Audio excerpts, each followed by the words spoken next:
Hello बच्चों, आज हम लोग क्लास 9 का एक बहुत ही अच्छा चैप्टर है जो है लाइंस एंड एंगल। क्लास 9 का हम लोग शुरू कर रहे हैं और इसको हम लोग काफी फंडामेंटल लेवल से, जीरो लेवल से हाई लेवल तक आज आपको ये क्लास हम करवाएंगे। 9 क्लास से पहले क्लास 7 में भी और 8 में भी हल्का हल्का क्लास 6 में भी इसके कुछ कॉन्सेप्ट दिए हुए हैं। हम लोग वहां से चलते हैं। हम ये मान रहे हैं कि आप लोग रिवीजन नहीं किए हैं और हम ये समझ के कर रहे हैं कि आपको पूरा जीरो लेवल से हाई लेवल पे ले जाना है। इसमें सबसे पहला पॉइंट हम लोग देख रहे हैं, पॉइंट। पॉइंट क्या होता है? पॉइंट एक ऐसा चीज है जिसके पास no length, no breath and no height. Point के पास ना ही लेंथ होता है, ना ही ब्रेथ होता है, ना ही हाइट होता है। जैसे हम मान लीजिए एक पॉइंट दिए, इसको हम ए के डिनोट करेंगे, कैपिटल ए। यदि दूसरा पॉइंट है कैपिटल बी, ऐसे डिनोट करते हैं। इसमें देखिए आप लोग कि पॉइंट ए को डिनोट कर रहे हैं, इसमें ना ही लंबाई है, ना ही ऊंचाई है, ना ही चौड़ाई है, मतलब no length, no breadth, no height. उसको हम लोग बोलेंगे पॉइंट। पॉइंट के बाद आता है अगला पॉइंट, लाइन। लाइन बोलते हैं ए और बी, यहां पर लाइन है। लाइन में नो फिक्स लेंथ। लाइन का कभी भी लेंथ फिक्स नहीं होता है। इसको हम लोग दोनों तरफ एरो से डोनेट करते हैं। ये एरो बता रहा है कि ये लेंथ, लाइन जो है इधर जा रहा है और ये इधर जा रहा है। इसका कोई भी लेंथ फिक्स नहीं होता है और इसको हम लोग डोनेट करेंगे ए बी, उसके ऊपर में ये सिंबल लगाएंगे। ये सिंबल हम लोग को ए बी लाइन को डोनेट कर रहा है, ये रिप्रेजेंट कर रहा है लाइन को। इसके बाद आता है लाइन सेगमेंट। लाइन सेगमेंट अगला पॉइंट है। It is a part of line. ये किसी भी लाइन का एक पार्ट होता है। इसमें क्या होगा? टू फिक्स पॉइंट, या इसी को हम लिखेंगे टू एंड पॉइंट। जब हम लोग एक लाइन में से उसके कुछ भाग को कट करके यहां ले आएंगे, जैसे ये हुआ ए और बी, इसमें यहां पर इंड पॉइंट है और ये इंड पॉइंट है। किसी भी लाइन सेगमेंट पे दो इंड पॉइंट होगा, जैसे ए और बी है end point, two end point या टू फिक्स पॉइंट। ये इसका फिक्स पॉइंट होगा और इसका क्या होगा? फिक्स लेंथ होगा। जैसे ए बी मान लीजिए हम ले लेते हैं 5 सेंटीमीटर, तो इसको हम रिप्रेजेंट करेंगे लाइन सेगमेंट को ए बी और इसके ऊपर में ऐसे हम लोग सिंबल रिप्रेजेंट करेंगे। ये चीज हो गया, लाइन सेगमेंट ए बी को रिप्रेजेंट कर रहा है। लाइन को रिप्रेजेंट करने के लिए ये सिंबल है ऊपर में, और पॉइंट को रिप्रेजेंट करने के लिए सिंपल ए और बी से पॉइंट को रिप्रेजेंट करेंगे। ये चीज हो गया। ये देखिए बच्चों, आपको मैंने अभी पॉइंट, लाइन और लाइन सेगमेंट के बारे में बताए हैं। अब आप क्या करिए, इसका स्क्रीनशॉट लीजिए या इसको आप लिख लीजिए, हम यहां से हट जाएंगे। दिखाने के लिए हम लोग सिंबल लेते हैं, जो रिप्रेजेंटेशन होता है रे को, वो यहां पर ए और यहां पर बी को हम लोग रे को रिप्रेजेंट करेंगे। किसी भी रे के लिए वन इंड पॉइंट होता है रे में और वन एरो। रे को रिप्रेजेंट किया जाता है, ए बी लिखेंगे और इसके ऊपर जो सिंबल देंगे वो एक पॉइंट को यहां पे पॉइंट देंगे और इधर एरो देंगे। ये मुझे रिप्रेजेंट कर रहा है रे को। रे में रे का सबसे अच्छा एग्जांपल होता है सनलाइट। जैसे सन है, सन से रे निकलेगा तो वो क्या करेगा? अपने सन क्या करता है? सनलाइट को वहां से निकालता है, उसका एक स्टार्टिंग पॉइंट होता है, वहां से वो निकालेगा और आपका लाइट जो है मरकरी, जुपिटर, सैटर्न और पूरे यूनिवर्स में वो फैलता है। जहां तक उसका लाइट जा पाएगा, वो सबसे अच्छा एग्जांपल है रे का। Sunlight is a example of the rays. और उसमें यहां से वो स्टार्टिंग करेगा और इधर ये बढ़ता हुआ चला जाएगा। इसके बाद हम लोग देख रहे हैं कोलिनियर पॉइंट। कोलिनियर पॉइंट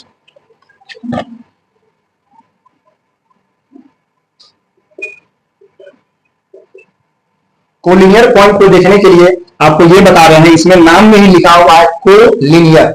ऐसा पॉइंट जो लिनियर हो, लाइन पर हो। जैसे ये 3 पॉइंट हम लेंगे और तीनों पॉइंट को जब मिलाएंगे तो ये एक लाइन पे आएगा।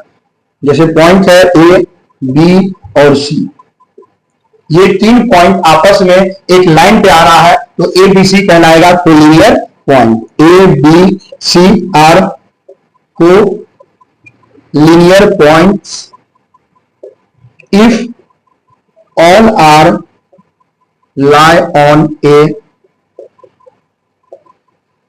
straight line।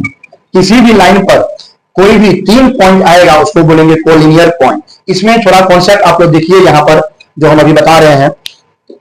कभी भी पॉइंट का बात करते हैं, सिंगल पॉइंट लिए हम, ये सिंगल पॉइंट वाले केस में क्या हो रहा है, इससे बहुत सारा लाइन पास होगा। जिस वाले में दोनों तरफ एरो होता है वो लाइन होता है। सिंगल पॉइंट में क्या हो रहा है, many lines passing. Single point, through single points many lines are passing. इसी में हम ले रहे हैं दो पॉइंट, यहां पे मानो पॉइंट ए था, अब हम ले रहे हैं ए और बी। ए और बी वाले केस में क्या होगा, इसमें हमेशा ही एक ही लाइन पास करेगा। तो टू पॉइंट केस में through two points only one line passes. यदि मेरे पास पॉइंट ए है और बी है, ये दोनों पे केवल एक ही लाइन पास कर रहा है। आपको यदि दूसरा लाइन पास कराना है तो वो लाइन भी इसी पे ओवरलैप होगा। जो पहला लाइन जो है उसकी के ओवरलैप होकर के दूसरा लाइन भी पास करिएगा। ये होता है दो लाइन का कॉन्सेप्ट। अब यदि हम थ्री लाइन लेंगे तो थ्री पॉइंट लेंगे, तो थ्री पॉइंट में ए बी और सी, यदि ये नॉन कोलिनियर पॉइंट है, इसको हम लोग बोलेंगे non collinear point. Non collinear point, जो पॉइंट एक लाइन में नहीं हो उसको बोलेंगे collinear point.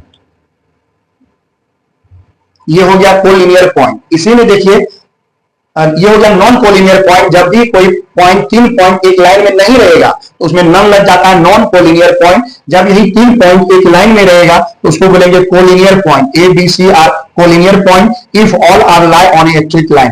A B C एक स्ट्रेट लाइन पे लाई कर रहा है, इसको बोलेंगे कोलिनियर पॉइंट। ये चीज है, आप लोग इसको लिखिए और या तो स्क्रीन शॉट लिखिए।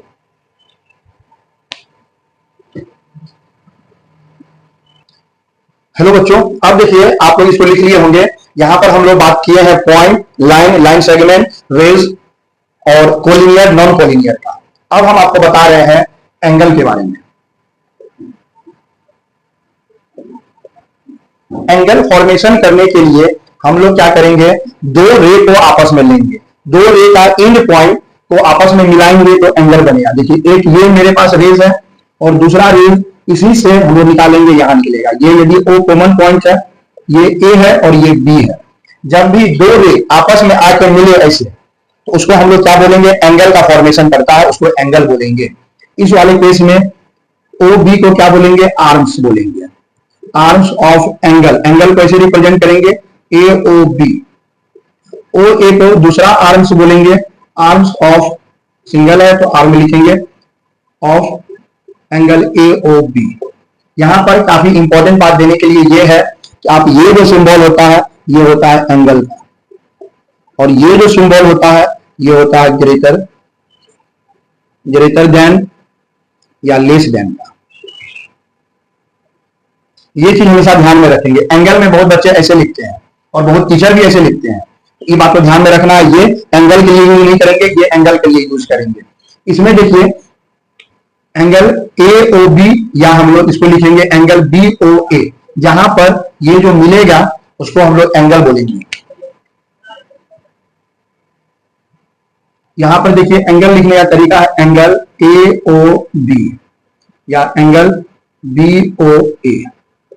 आप जिस ऑर्डर में आपका मन करे उस ऑर्डर में लिखिए अभी, लेकिन लिखने का मेन एंगल को जो हम लोग मेजर करते हैं, इसमें देखिए रेड पेन से हम डोनेट किए हैं और एरो मारे हुए हैं। एंगल को हमेशा एंटी क्लॉकवाइज लिखेंगे, ये ध्यान में रखना है। एंगल का डायरेक्शन हमेशा किधर होना चाहिए, एंटी क्लॉकवाइज।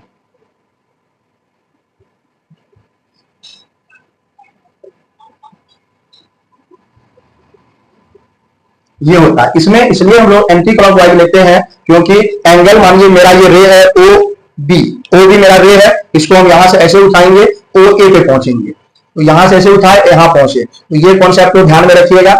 एंगल हमेशा बेस से ऊपर जाएगा, ये क्लॉकवाइज डायरेक्शन में नहीं आएगा। घड़ी हमारा कैसे चलता है, यहाँ पे रफ देखिए, यहाँ पे 12 है, यहाँ पे 6 है, यहाँ 3 और यहाँ पे 9।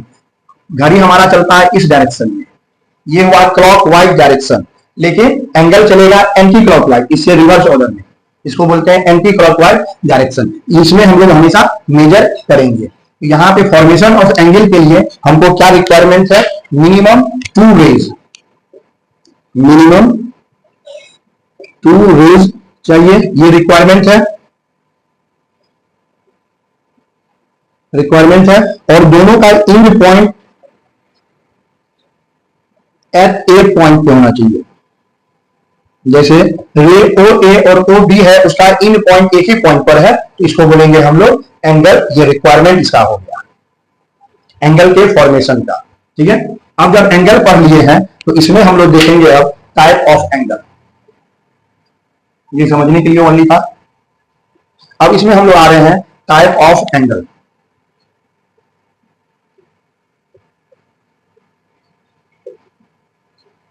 एंगल के कुल टोटल कितने टाइप होते हैं, तो सबसे पहला एंगल होता है acute angle.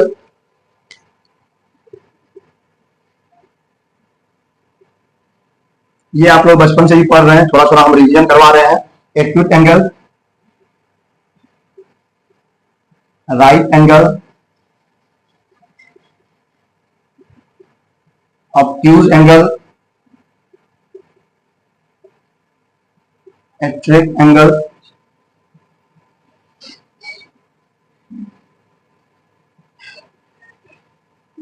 Complete angle,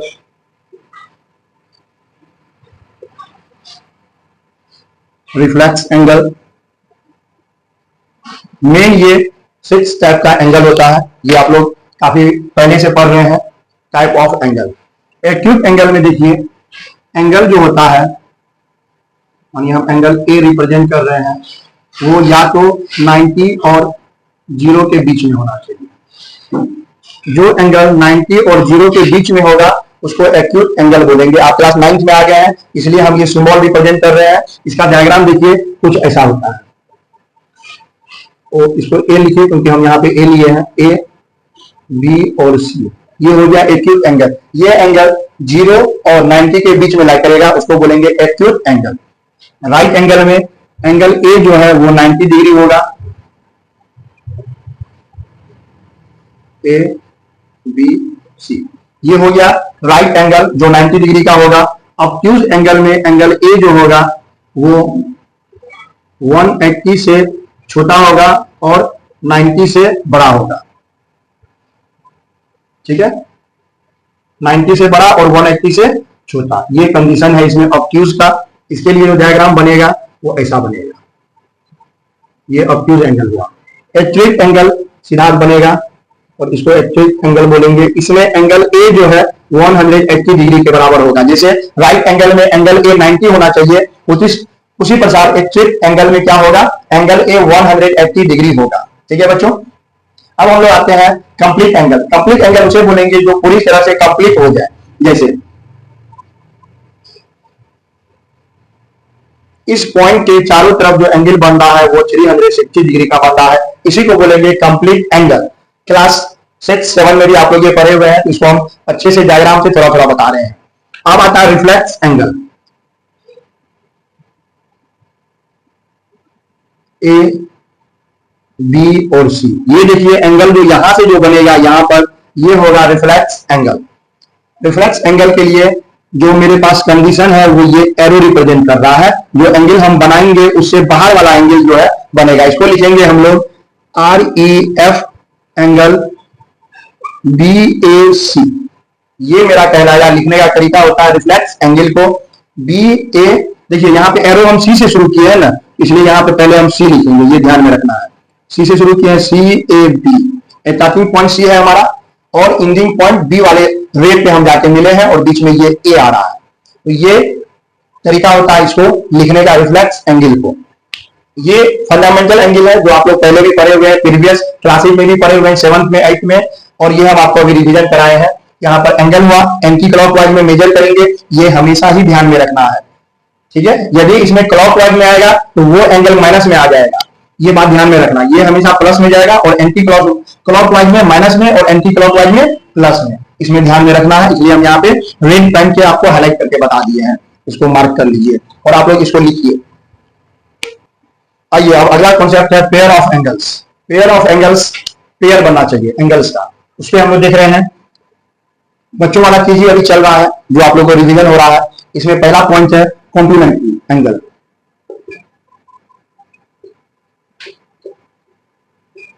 complementary angle ऐसे एंगल को बोलते हैं जो आपस में कॉम्प्लीमेंट करे। जैसे कोई अच्छा रिस्पॉन्स आया है, सामने वाला कॉम्प्लीमेंट देता है, कुछ उसको बोला, ठीक है। कॉम्प्लीमेंट्री एंगल, इसमें दो एंगल का सम जो है वो 90 डिग्री होना चाहिए। जैसे मानिए यहां पर ए बी और सी, इस वाले डायग्राम में हम देख रहे हैं angle A O B plus angle B O C equals 90 degree. ये हो गया complementary angle, pair of angle. यहाँ पे पेयर का क्या मतलब है, पेयर बना लेना। जैसे बॉयफ्रेंड गर्लफ्रेंड पेयर बना लेता है, तो हमेशा दो चीज चलेगा इसमें, ठीक है। तो यहाँ पर एक एंगल ये है, दूसरा एंगल ये है, दोनों आपस में पेयर बना लिया, तो यहाँ पर एंगल का पेयरिंग हो रहा है। एक एंगल और ये दूसरा एंगल, दो एंगल आपस में पेयरिंग चल रहा है। तो पेयरिंग करने के लिए हम लोग को दो एंगल चाहिए। ये वर्ड जब आपको मिले पेयर, तो वहां पर दो, ये चीज ध्यान में रखना। पेयर का मतलब होता है दो। तो दो एंगल का सम कितना होना चाहिए, 90 डिग्री, उसको हम लोग बोलेंगे कॉम्प्लीमेंट्री एंगल। इसी में अब दूसरा पॉइंट है सप्लीमेंट्री।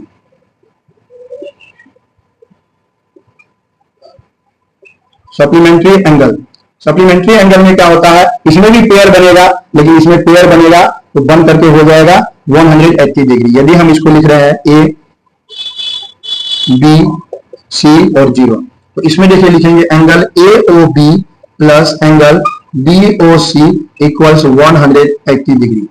जब पेयर दो एंगल का बनेगा और वो दोनों एंगल के सम 180 डिग्री होगा, उसको बोलेंगे सप्लीमेंट्री।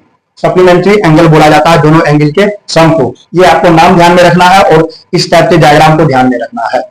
ये हो गया सप्लीमेंट्री एंगल। इसी में तीसरा आता है एडजेसेंट एंगल।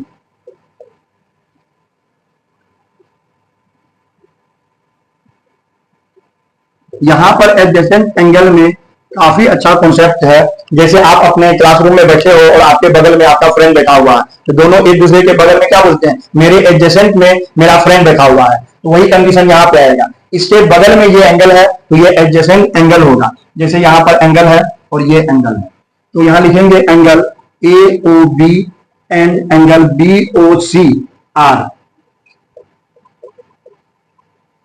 Adjacent angle. इसमें देखिए कंडीशन होता है, ये कंडीशन आप लोग को हमेशा ध्यान में रखना है। पहला condition, one arm are common. इसमें कॉमन आर्म कौन सा है, ओ बी है, ठीक है। One arm are common, no overlapping.